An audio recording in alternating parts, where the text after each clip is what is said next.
feel disoriented at the moment. That is natural and acceptable. Take a few minutes to work through this problem while I continue talking. Gabon has been invaded. We have yet to determine by whom and how to proceed.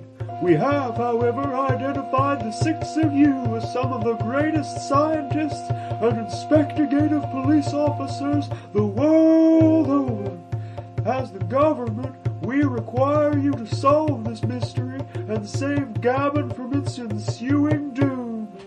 I accept this mission and the responsibilities associated with it. Oh look, we're wearing name tags, so we don't even need to introduce ourselves. Let's go to Gabon to investigate. Did you see the country that did this to you? It all happened so fast. All I saw was this DNA evidence. Follow the trail.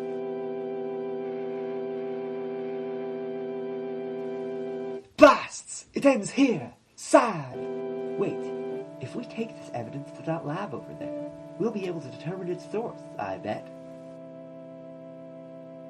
Ah yes, this DNA evidence seems to belong to Portugal. In order to thwart this threat, I might just propose that we form a corporation to produce military technology. We'll need explosions, excellent explosions, marvelous explosions, capital explosions. We need fewer timers. I disagree with you. More timers.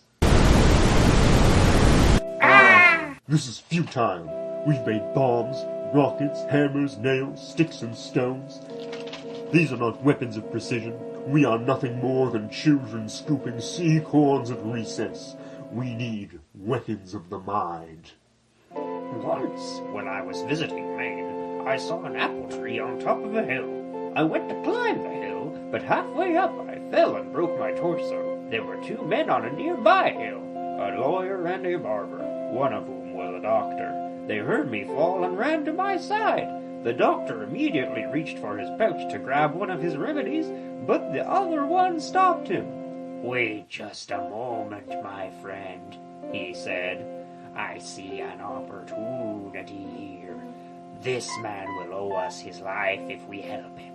Before we jump to saving him, I say we take a little of our reward." "What do you have in mind?" the doctor asked.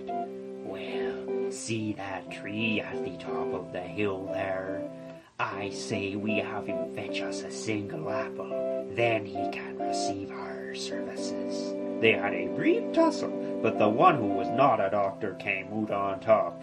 I climbed for 4 days and 3 nights, hand over hand in unspeakable pain before I reached the summit.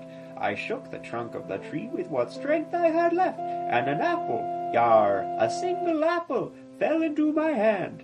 I placed it in the hand of the doctor, who had kept watch over me long after the other had left. He gave me his remedy and was gone.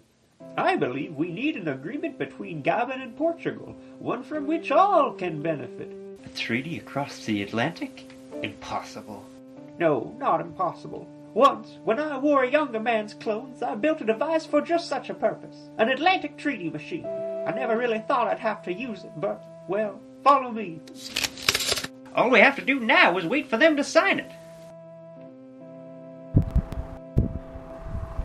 I guess that's the end of that problem. Sorry, I'm deaf now because of the explosion, and I'm not that good at reading lips yet. Could you write that down on a sign for me?